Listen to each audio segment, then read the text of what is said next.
우리가 지난주에 예수님의 말씀을 기억하시면서 참된 믿음이란 무엇이라고 했습니까?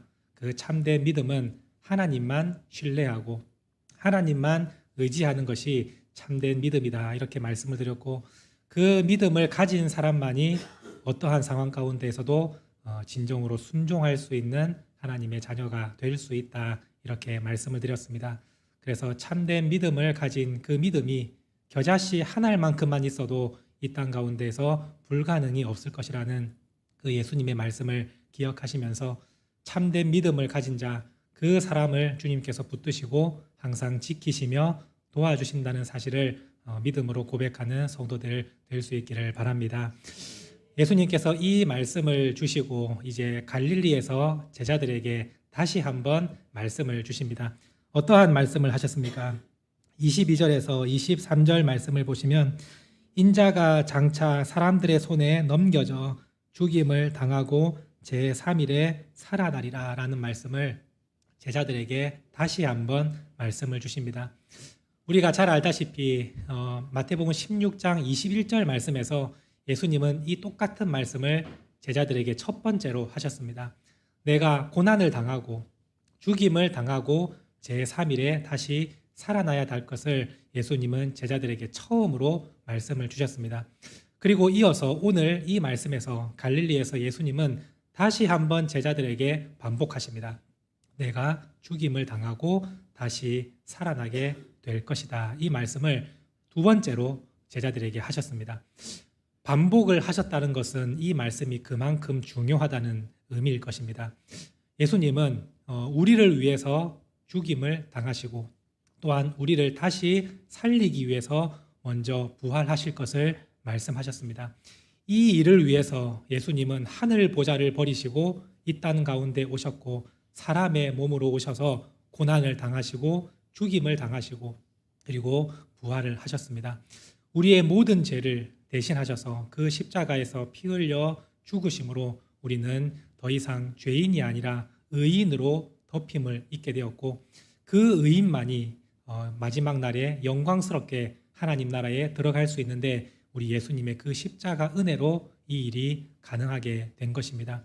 주님은 이 사실을 제자들에게 다시 한번 강조하시며 이 말씀을 항상 기억하게 하시려고 다시 한번 반복을 주셨습니다.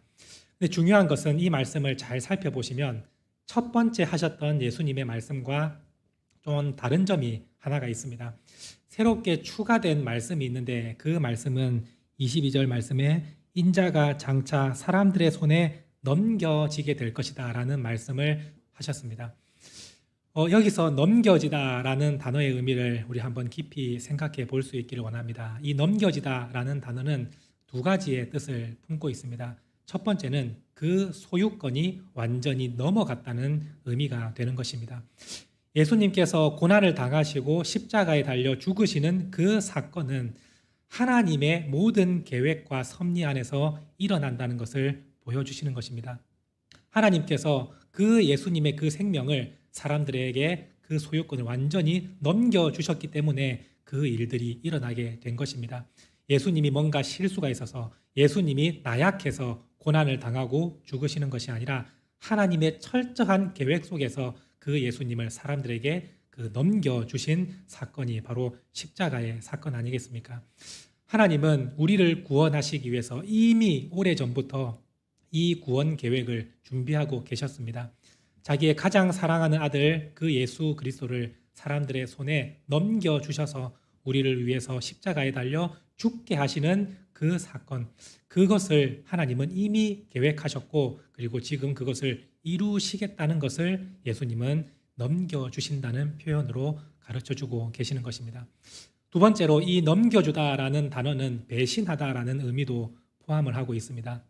예수님은 배신을 당해서 사람들의 손에 넘겨져 죽임을 당하게 된다는 것을 미리 예고를 하고 계십니다. 누구에게 배신을 당하십니까? 예수님과 3년 동안 함께 했던 가룟 유다, 예수님의 그 제자로부터 배신을 당해서 십자가에 달리는 그러한 고통을 당하십니다. 예수님은 자기가 가장 아끼고 사랑했던 그 제자 중에 한 사람에게 배반을 당하셨습니다. 그리고 또한 우리 주님은 이 땅 가운데에서 사람이 겪는 모든 고통과 시험과 시련을 예수님은 다 겪으셨습니다. 예수님께서 이러한 배신을 당하시고 여러 가지 고난을 당하신 것은 오늘 우리로 하여금 우리가 이 땅 가운데에서 당하는 그 모든 고통과 그 아픔을 우리 주님은 먼저 이해하시고 또한 그 아픔을 또한 우리를 통해서 위로하시기 위해서 이러한 시련과 고난을 당한 것입니다. 그래서 히브리서에는 이렇게 말씀을 합니다. 우리 주님께서 시험을 당하시고 고난을 당하셨은즉 시험 당한 자를 능히 도우실 수 있느니라 말씀합니다. 오늘 우리가 이 땅 가운데 살면서 여러 가지 상처를 받은 것도 많을 것입니다. 사람에게 참으로 아픈 배신을 당하고 또한 사람으로부터 말로 상처를 입고 또한 여러 가지 가난과 또 고통당하는 이런 문제들이 우리의 삶에 얼마나 많습니까? 그런데 그 고통을 주님께서 먼저 겪으셨고 우리의 마음을 주님은 누구보다도 잘 아시기 때문에 우리를 주님은 위로해 주시고 그 가운데에서 다시 한번 새 힘과 능력을 주시는 분이 바로 우리 예수님인 것입니다. 그러므로 여러분들이 상처가 있고 또한 문제로 인해서 고통과 아픔이 있으시다면 사람을 찾아다니는 것이 아니라 이 모든 것을 먼저 겪으시고 또한 충분히 이해하시는 바로 예수님께 이 문제를 가지고 나아갈 수 있게 되기를 소망합니다. 여러분들이 그 문제를 가지고 주님께 나아가면 먼저 고통을 당하신 우리 주님께서 여러분들을 따뜻하게 위로해 주시고 그 마음에 있었던 그 상처를 주님께서 치유해 주시며 그 고통의 문제를 해결할 수 있는 방법과 피할 길도 주님께서 열어주실 것입니다. 주님은 이미 그것을 당하셨기 때문에 우리에게 도움을 주시는 바로 주님이심을 여러분들이 기억하시며 그 모든 아픔을 주님께로 먼저 가지고 나아가는 믿음의 성도들 될 수 있기를 간절히 소망합니다.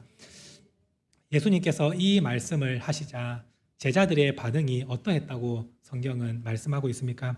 오늘 말씀을 보시면 매우 근심했다라고 성경은 말씀하고 있습니다. 예수님께서 처음 말씀하셨을 때도 그들은 근심하고 또한 두 번째로 반복해서 말씀하실 때는 더욱더 근심합니다. 여기서 근심이라는 단어는 슬퍼하고 두려워하고 걱정하는 마음을 표현하는 단어입니다. 이 제자들은 예수님의 말씀을 듣고 왜 근심하고 걱정하는 겁니까? 자기가 원했던 말을 듣지 못했기 때문입니다. 제자들이 예수님으로부터 듣고 싶었던 그 말씀은 내가 죽고 다시 살아날 것이다. 이러한 말씀이 아니었습니다. 제자들이 원하는 것은 예수님께서 내가 이제 예루살렘으로 가면 저 악한 권력자들은 내가 다 쫓아낼 것이고 로마로부터 이 나라를 해방할 것이고 내가 새로운 나라를 세울 것이다. 이러한 말을 제자들은 듣고 싶었습니다. 그래서 주님과 함께하면 나도 높은 자리 한 자리 차지할 수 있을 것이라 이러한 기대를 가지고 있는데 예수님께 계속해서 나는 죽을 것이고 나는 다시 살아날 것이다. 이 말씀을 하시니 제자들의 마음에는 계속해서 근심과 걱정이 되고 그 마음은 슬퍼질 수밖에 없는 것입니다. 제자들은 예수님에 대한 믿음이 전혀 없는 상태입니다. 주님이 어떤 분이신지를 정확하게 알았더라면 그분이 하나님의 아들이시고 구약에서 말씀하신 참된 메시아임을 그들이 정확하게 알고 믿었더라면 이 말씀을 가지고 근심하지 않았을 것입니다. 오히려 그 말씀이 더욱더 은혜가 되고 기대가 될 것입니다. 왜냐하면 주님께서 죽으시고 다시 살아나겠다고 말씀하시지 않습니까? 그런데 제자들은 믿음이 없기 때문에 살아나신다는 말씀을 듣지 않고 계속 죽으신다는 말씀에만 초점이 맞춰져 있습니다. 그러니까 슬퍼지고 두려워지는 것입니다. 오늘 우리가 이 제자들의 한번 모습을 생각해 보면서 여러분들은 아마 똑같은 생각을 가질 겁니다. 제자들은 왜 이렇게 믿음이 없는가라는 여러분 답답한 마음이 생기지 않습니까? 그런데 잘 생각해 보면 이 제자들의 모습과 우리가 똑같은 모습이고 아니 어쩌면 이 제자들보다 우리는 더 믿음 없는 모습으로 살아가고 있다는 것을 우리는 발견하게 될 것입니다. 예수님은 죽었다가 부활하셔서 또한 우리와 함께 계시겠다고 말씀하고 있습니다. 우리는 예수님의 그 죽으심의 이유와 또한 부활하심도 알고 그것을 믿고 살아가는 사람들입니다.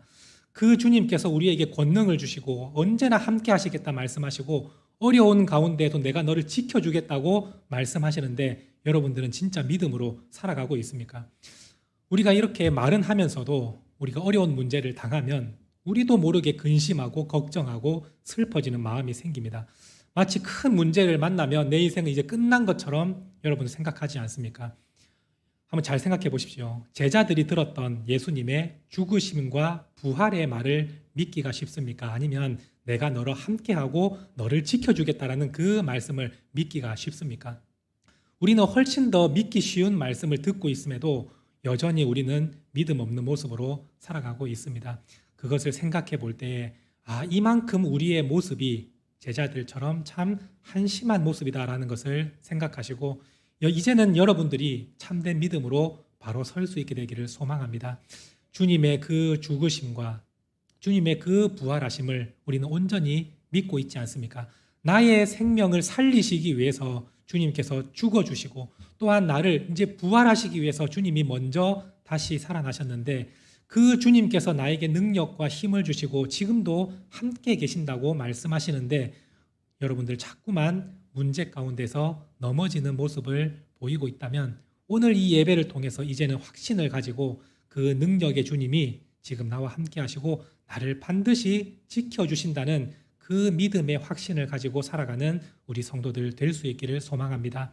그래서 무능력하고 한심한 그러한 제자들이 아니라 주님 보시기에 참으로 담대하고 능력 있는 주님의 제자들로 설 수 있게 되기를 간절히 바랍니다. 예수님께서 이 말씀을 하신 이후에 이제 장소를 옮기십니다. 어디로 옮기십니까? 24절 말씀을 보시면 가버나움으로 가셨다 이렇게 말씀합니다. 이 가버나움은 예수님의 집이 있는 동네입니다. 그리고 베드로의 집이 있기도 합니다. 예수님은 베들레헴에서 탄생하셨고 유년 시절은 나사렛에서 보내신 이후에 이제 성인이 되신 후에는 가버나움에서 사셨습니다. 지금 그 가버나움으로 예수님은 가셔서 이제 제자들에게 또한 말씀을 가르쳐 주시는데 이 가버나움에서 한 가지 사건이 일어납니다. 어떤 사건이 일어납니까? 24절 말씀을 보시면 반세겔 받는 자들이 베드로에게 와서 너의 선생은 반세겔을 내지 아니하느냐라는 질문을 이제 베드로가 받게 됩니다. 자, 여기서 반세겔이라는 것은 성전세를 의미합니다. 성전세는 성전을 위해서 드리는 어떻게 보면 세금, 헌금이다라고 할 수가 있겠습니다. 그러면 이 성전세가 어디에서부터 유래가 되었는지를 우리가 거슬러 올라가 보면 출애굽 당시에 하나님께서 이스라엘 백성들에게 율법을 주실 때 그때부터 시작이 되었다는 것을 알 수가 있습니다. 하나님은 이스라엘 백성들에게 율법을 주시면서 이렇게 말씀합니다. 너희의 생명이 내 손안에 있음을 너희가 기억하는 의미에서 너희는 속전의 예물을 드리라 이렇게 말씀을 하시고 그 속전이라는 그 의미는 내가 죄가 있지만 이 죄에 대한 대가를 가려주고 그 죄에 대한 대가를 값으로 치르는 그러한 예물을 의미하는 것이 이제 속전이라는 것입니다. 모든 사람은 다 죄를 짓고 있습니다. 그런데 하나님께서 그 죄에 대한 대가를 가려주시는 의미로서 반세겔의 예물을 드리면 그 죄가 이제 가려지게 되는 것입니다. 그런데 하나님께서 이 율법을 주실 때 죄를 지으면 헌금을 하면 그 죄가 가려진다라는 의미로서 이것을 주신 것이 아닙니다.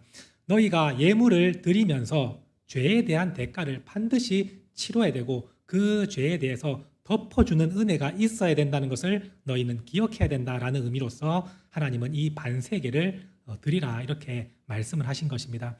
그래서 구약에서 출애굽 당시에 이 이스라엘 백성들은 이 예물을 드릴 때 내 생명의 주권이 하나님께 있고 그리고 나의 죄에 대한 대가가 가려지는 그 의미로서 이 예물을 기쁘게 하나님께 드렸습니다.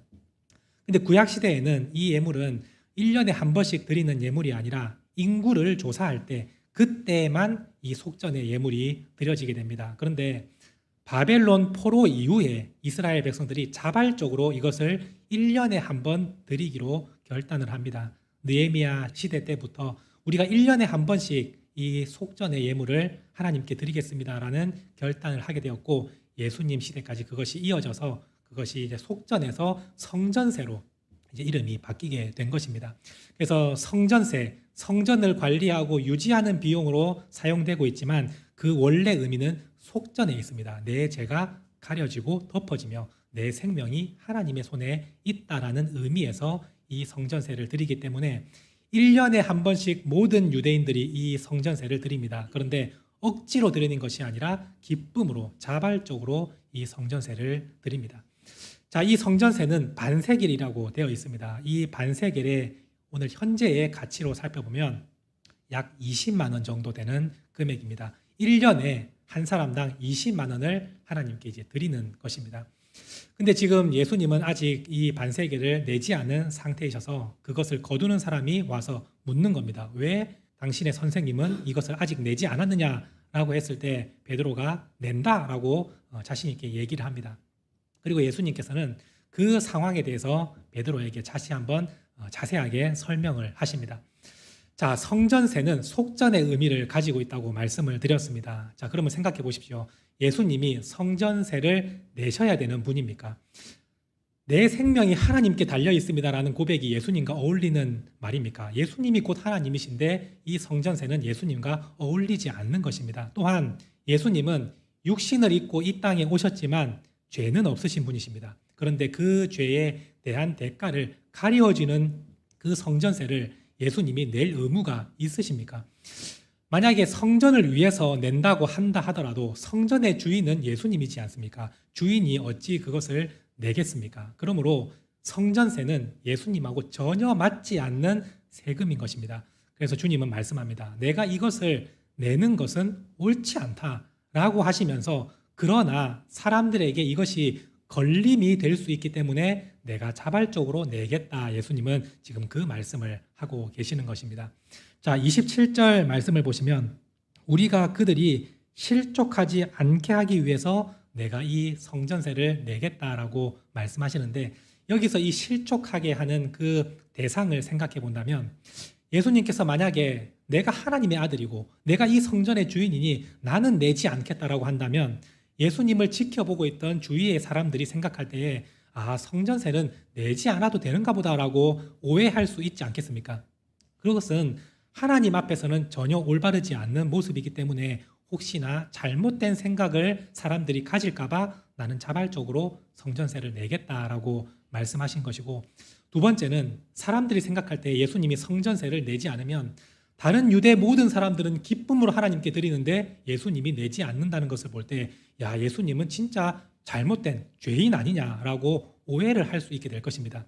그러면 내가 예수님을 믿고 싶어도 성전세도 내지 않는 저 예수님을 내가 믿어야 되나? 이러한 잘못된 생각이 들 수 있지 않겠습니까? 그래서 걸림이 되지 않도록 내가 성전세를 자발적으로 내겠다 이렇게 말씀을 하십니다. 예수님은 그 성전세를 어떻게 해결하시겠다고 말씀합니까? 오늘 27절 말씀을 우리 다시 한번 읽도록 하겠습니다. 그러나 우리가 그들이 실족하지 않게 하기 위해서 내가 바다에 가서 낚시를 한 저녁 먼저 오르는 고기를 가져 입을 열면 돈 한 세겔을 얻을 것이니 가져다가 나와 너를 위하여 주라 하시니라. 예, 베드로에게 말씀합니다. 가서 바다에 가서 낚시를 할 때에 제일 먼저 걸려 올려오는 그 물고기의 입을 열면 그 입 속에 한 세겔이 들어있을 것이다. 이 한 세겔은 40만 원입니다. 그죠? 반 세겔이 20만 원이니까 한 세겔은 40만 원입니다. 40만 원의 값어치를 하는 그 동전이 이 물고기의 입 속에 있을 것인데 그것을 가지고 성전세를 내라 이렇게 말씀합니다. 여러분 한번 잘 생각해 보십시오. 이거는 초자연적인 일입니다. 이 40만 원에 대한 이 한 세겔이 사실 바닷가에 있다는 것도 의문일 것이고 그것을 물고기가 입에 물었는데 베드로가 던지는 그 낚시에 또다시 입을 열어서 그 낚싯바늘에 걸리게 되는 것은 이것은 있을 수 없는 일이지 않습니까? 이것을 확률과 통계로 한번 생각해 보십시오. 근데 중요한 건 그것이 먼저 올려 들어지는 물고기이고 그것을 예수님은 미리 알고 계셨다. 이 모든 것을 다 종합해 봤을 때 이것이 일어날 확률이 얼마나 되겠습니까? 이것은 초자연적인 사건인 것입니다. 우리 예수님은 초자연적인 기적으로 이 일을 행하겠다라고 말씀하십니다. 왜 그렇습니까? 우리 예수님은 만왕의 왕이시고 모든 것을 다 하실 수 있는 능력의 주님이심을 이 사건을 통해서 나타내 주시는 것입니다. 내가 이 모든 만물을 창조했고 내 손안에 그것이 다 들어있으니 나는 만왕의 왕을 너희는 기억하고 알기를 바란다라는 마음으로 이렇게 기적적으로 예수님은 베푸십니다. 오늘 우리의 삶 가운데도 주님은 이렇게 크고 작은 기적들로 여러분들을 지금까지 인도해 오고 계십니다. 여러분들의 삶을 한번 되돌아보시며 한번 살펴보십시오. 주님의 기적이 있었는지 없었는지 한번 살펴보신다면 내 삶 가운데에도 주님의 이런 초자연적인 기적과 은혜가 있었구나라는 것을 여러분들은 고백하게 될 것입니다. 주님은 지금도 여러분들에게 놀라운 능력과 은혜로 여러분들의 삶을 인도하고 계십니다. 그러므로 그 주님이 나와 함께 하신다는 사실을 기억하시고 믿음으로 살아가는 성도들이 될 수 있기를 간절히 소망합니다. 두 번째로 예수님은 이 기적과도 같이 이러한 일을 행하시는데 한번 잘 생각해 보시면 예수님이 이런 초자연적인 기적으로 뭔가 일을 행하신다면 왜 한 세계를 얻을 수 있게 하셨을까라는 생각을 들게 합니다. 기왕 이러한 기적을 베푸신다면 엄청난 그 보물을 주실 수도 있지 않겠습니까? 물고기 뱃속을 갈랐더니 막 금은 보화가 막 잔뜩 있는 그 정도는 되게 해주시면 더 좋지 않겠나. 그러면 제자들도 마음껏 밥도 사 먹고 전도 활동도 하고 돈 걱정 없이 사역을 할 수 있는데 왜 이런 초자연적인 기적을 통해서 기껏 얻는 것이 한 세겔 40만 원 딱 성전세를 내고 나면 끝나는 것으로 예수님은 마치셨는가를 생각해 볼 때에 우리는 그 주님의 마음을 또한 이해할 수 있을 것입니다. 주님이 원하시는 것은 하나님으로 사는 법을 우리가 배우면서 살아가기를 원하시는 것입니다. 하나님께서 이스라엘 백성들을 광야를 지나게 하셨던 것은 하나님으로 사는 법을 배우게 하시기 위해서 그 광야의 길을 걷게 하십니다. 매일마다 하늘에서 만나가 내려지는데 하나님은 하루치만 거두라고 말씀하십니다. 아니 기왕이면 하늘에서 만나가 내려지면 일주일치 한 달치 막 걷어놓고 편안하게 마음 편히 살아가는 게 더 좋지 않습니까? 그런데 하나님은 그걸 원하지 않으시는 겁니다. 하루하루 하나님으로 사는 법, 하루하루 하나님만 의지하며 살아가는 법을 배우게 하기 위해서 하나님은 하루치만 거둬라. 하루 이상 넘어가면 그것은 썩고 없어질 것이다. 이렇게 하나님은 기적을 베풀어 주셨던 겁니다. 오늘 이 한 세계를 얻을 때에도 하나님의 마음은 똑같습니다. 하루하루 하나님으로 사는 법을 너희가 배우기를 원한다라는 마음을 주님께서는 우리에게 가르쳐 주시기를 원하신 것입니다. 오늘 우리의 삶 가운데 뭔가 부족하고 뭔가 힘이 들고 좀 넉넉했으면 좋겠는데 그렇지 못하고 살아갈 때 오히려 그것을 하나님께 불평을 하는 것이 아니라 하나님의 마음을 헤아릴 수 있게 되기를 원합니다. 하루하루 하나님으로 살아가기를 원하시는 그 하나님의 마음. 내가 오늘 겨우 살아가고 내일 어떻게 살아갈지 모르는 그 가운데 하나님은 네가 나만 바라보며 나만 의지하기를 원한다. 그 마음을 여러분들이 헤아리시고 하루하루 내가 주님만 의지하며 하나님으로 사는 법을 배우며 살겠습니다. 이러한 고백이 나올 수 있게 되기를 원합니다. 하나님은 능력이 부족하고 인색하셔서 이렇게 하시는 것이 아닙니다. 여러분들에게 참된 믿음을 가르쳐 주기 위해서 이렇게 행하신다는 사실을 기억하시고 불평과 원망은 사라지고 오히려 그 부족함이 하나님 저에게 더 큰 은혜입니다라는 고백이 될 수 있기를 간절히 바랍니다. 마지막으로 주님은 이렇게 말씀합니다. 그 한 세계를 가지고 와서 나와 너를 위해서 성전세를 내라 이렇게 말씀합니다. 다시 말하면 베드로가 내야 될 그 성전의 세금을 예수님께서 대신 지불하신 것입니다. 이 대신 지불했다라는 사실 의미가 십자가의 사건이지 않습니까? 사실 우리가 대신 짊어져야 될 그 십자가의 고통과 영원한 죽음, 근데 그 죽음을 주님께서 대신 지불하셨습니다. 그래서 십자가에 달려 죽어주심으로 우리는 살아나는 역사를 얻게 되었습니다. 이 성전세가 바로 십자가의 예고편인 것입니다.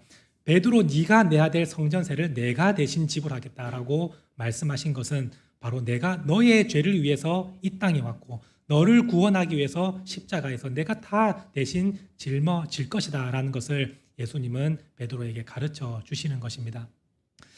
제자들은 예수님의 그 죽으심과 부활의 메시지를 들었을 때 매우 근심하고 슬퍼하며 걱정했습니다. 그런데 주님은 그 가운데서 확신을 주고 계십니다.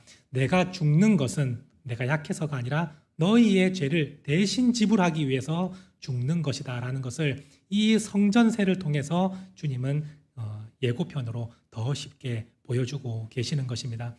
오늘 우리의 삶 가운데도 이러한 은혜를 기억하시며 주님께서 나를 구원하시기 위해서 이 땅 가운데 오셨고 나의 이 모든 죄를 대신 지불하신 그 주님께서 십자가에서 죽으셨다라는 사실을 생각해 볼 때 오늘 우리가 드리는 이 예배는 형식적인 예배가 될 수가 없습니다. 주님에 대한 감사와 그 은혜에 대한 감격으로 드리는 것이 바로 이 주일 예배이지 않습니까? 오늘 여러분들이 그 은혜를 받았기 때문에 우리가 마음과 정성을 다해서 힘있게 하나님께 예배 드릴 수 있는 것이고 그 예배를 하나님이 기쁘시게 받으시는 것입니다. 이 마음이 없이 드리는 예배는 하나님이 전혀 기뻐하시지 않는다는 사실을 여러분들이 기억하시며 내가 주일 예배에 나의 죄를 대신 지불하신 그 주님의 은혜를 생각하며 날마다 감사와 감격으로 예배드리는 삶을 살아가겠습니다. 이러한 결단이 여러분들에게 임하게 되기를 바라며 그 주님이 지금도 여러분들과 함께 하시고 지켜주시겠다는 그 말씀을 믿음으로 받으시고 항상 담대하게 살아가는 우리 성도님들 될 수 있기를 간절히 소망합니다.